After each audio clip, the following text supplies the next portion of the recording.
The world we inhabit is not as free, or certain, or safe as you might think. The things that you believe to be unassailably evident are little more than shadows dancing behind a curtain, a masquerade crafted and dutifully upheld by an organization known as the Foundation. The file you are about to hear contains containment procedures, descriptions, testing logs, historical and in some cases first-hand accounts of the anomalous objects the Foundation serves to secure, contain, and protect. Its contents have been thoroughly scrutinized by the Ethics Committee and approved by the O5 Council for release to trusted associates of the Foundation. This is SCP Unredacted.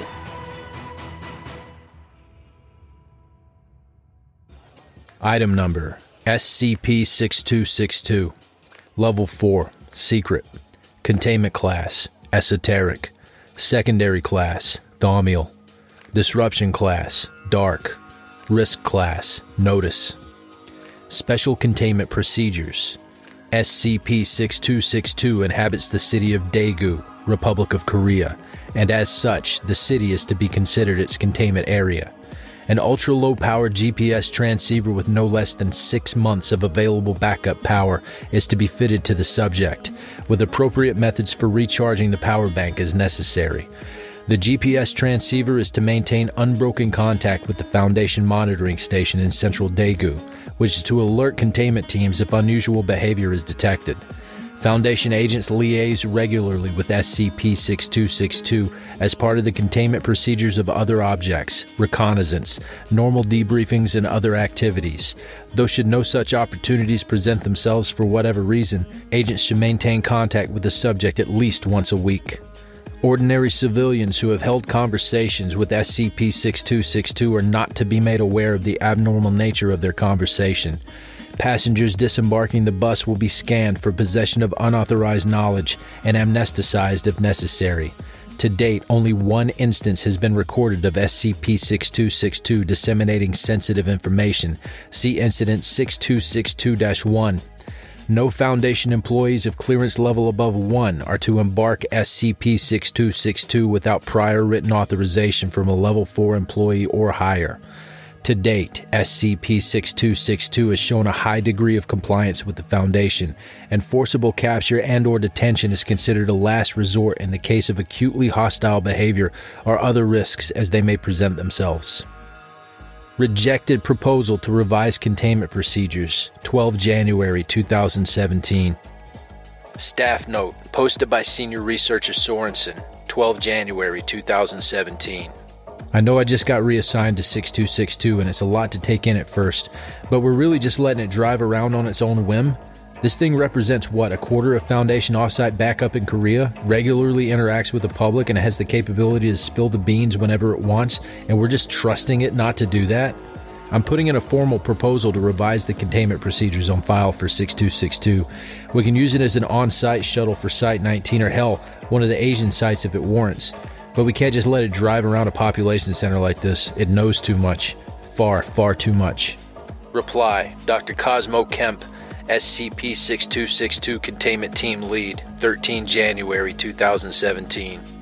It's been driving around for over 60 years now. Probably knows just about everything there is to know. We've demonstrated that it knew state secrets back in the 40s, and there's still never been any sort of information leak that we can trace to anywhere near it.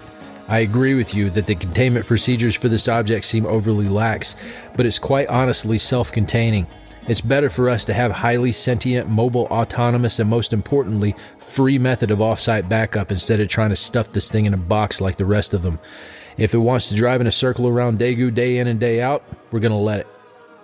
Description: SCP-6262 is an entity taking the form of a bus or other means of mass transport, recorded since 1950 in various parts of primarily Eastern Asia. The subject currently resembles a multicolored Neoplan Skyliner bus with Daegu City Tour printed on the exterior, along with images of unconfirmed origin. The bus is registered to the Daegu Tourism Association, who retain records detailing the purchase and ongoing scheduled maintenance of the bus.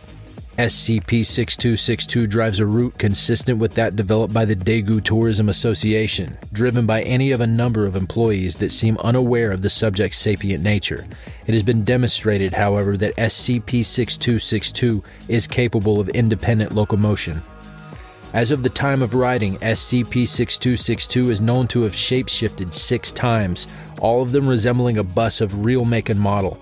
It's understood through conversation with the subject that it's capable of shapeshifting into any form of transportation, though prefers buses, as transporting civilians is one of its pastimes. This behavior, through extensive analysis and testing, has been deemed safe and is allowed to continue unimpeded.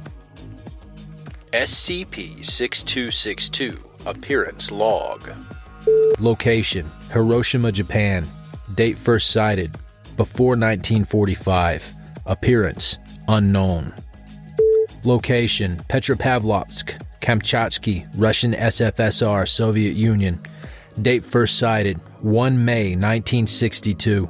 Appearance: a Trolza ZIU-5. Location: Shizuoka, Japan. Date first sighted: 13 June 1975. Appearance: a Nissan UA. Location: Moscow, Russian SFSR, Soviet Union. Date first sighted: 17 May 1983. Appearance: Skoda T11. Location: Niigata, Japan. Date first sighted: 31 August 2013. Appearance: Isuzu Turquoise. Location: Daegu, Republic of Korea.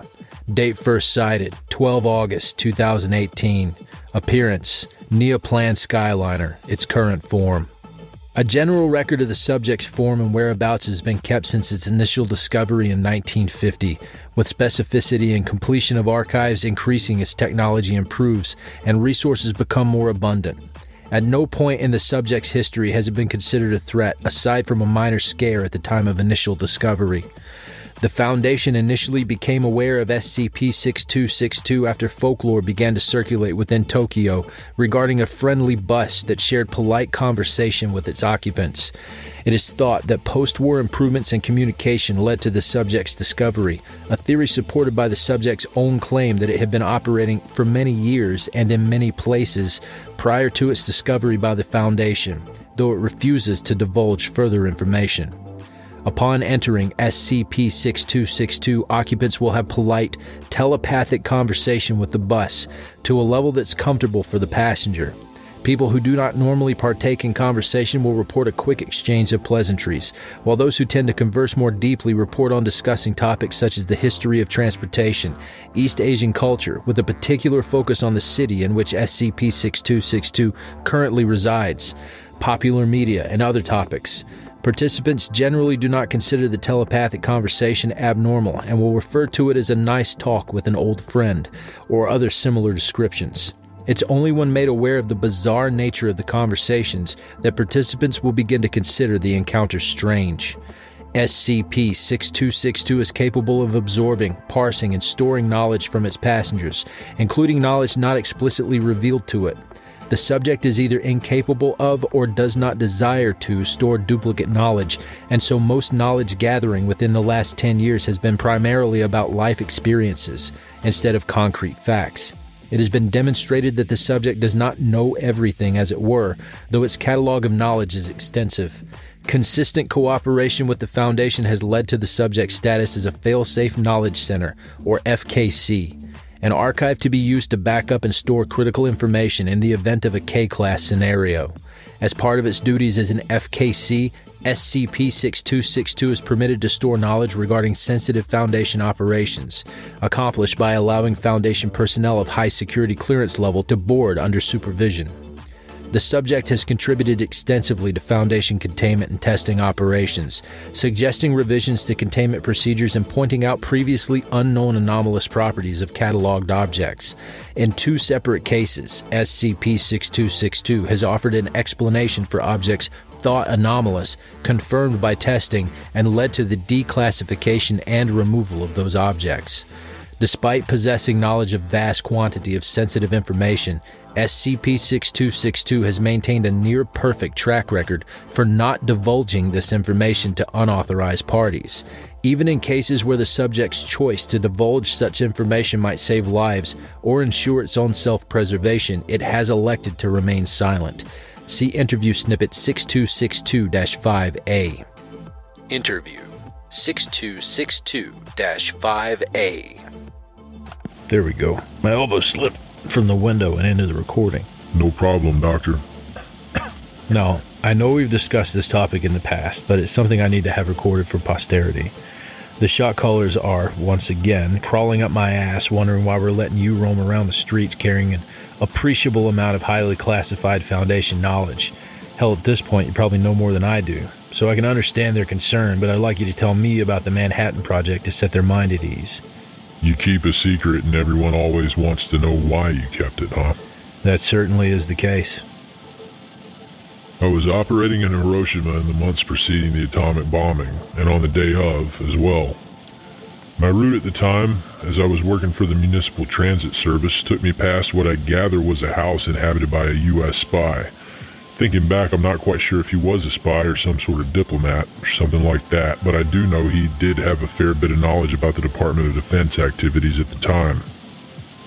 So from my usual hobby of knowledge gathering from this guy as he rode on my bus every day, I became aware of the Manhattan Project and, in the weeks leading up to the attack, the chosen target of Hiroshima. I know he was aware as well because the last time I saw him was on August 1st. And you told nobody? Correct. Why not? You could have saved hundreds of thousands, and I say this as an American. I don't personally have much of an ideological opinion regarding the bombings, but if nothing else, then why didn't you act in self-interest? Disregarding the question of if anybody would have listened to a bus telling them their city was about to be struck by some sort of mythical superweapon, I simply didn't feel it was my place to divulge that information. It's not like it would have clearly saved the world or anything like that. It was just a question of the bad guys versus the good guys, and I chose to spectate. End log. SCP-6262 first came into the possession of classified Foundation knowledge as a consequence of its effects when its anomalous properties were first identified. Foundation researchers and other personnel in possession of such knowledge, upon first boarding the bus, report the subject as taking great surprise and interest in the knowledge it had gleaned from them, and stopping its route for 6 hours to filter through the new information. Subsequent conversations with the subject report its great delight and willingness to assist in operations should it be allowed to learn more about the Foundation and its activities. By the time this effect was even identified, the subject was in possession of such a wide breadth of classified knowledge that any sort of informational breach would have constituted a breaking of the veil. Information security procedures have since been updated accordingly. Level 5 clearance required. Input credentials.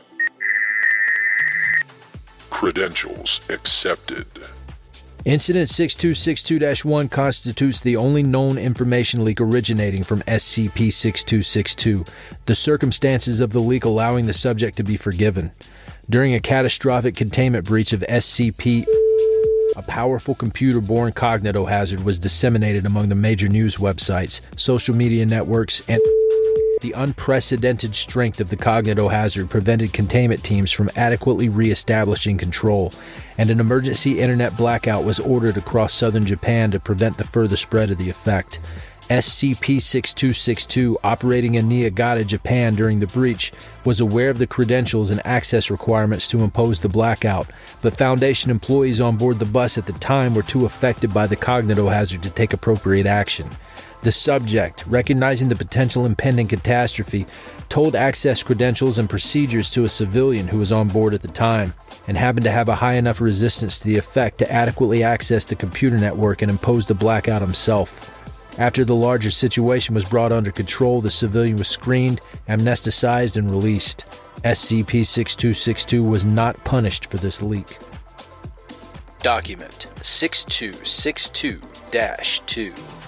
Staff note, posted by Dr. Cosmo Kemp, 16 May 2019. SCP-6262 has maintained a stellar track record for the safekeeping of Foundation information, contributions to containment procedures, and other operations. Consequently, I'm recommending that the subject's file be reclassified from safe to thaw meal. Thank you for listening to this podcast. If you like what you hear, follow the link in the description to patreon.com/scpunredacted and help support me by becoming a patron for as little as $3 a month. You can get access to production logs, merchandise, recognition, and even a part in a skip. Regardless of tier, all patrons get early access to every single episode. I don't have the talent it takes to write a skip. All I do is read. Original authors make this podcast possible, so credit to the original author. Their link's in the description. Show them some love as well. Consider becoming a member of the SCP Wiki. Upvote their work and maybe write a skip of your own. Maybe I'll read it here someday. You never know if you never try. The content of this podcast and content relating to the SCP Foundation, including the SCP Foundation logo, is licensed under Creative Commons Sharealike 3.0, and all concepts originate from scpwiki.com and its authors. This recording, being derived from this content, is hereby also released under Creative Commons Sharealike 3.0.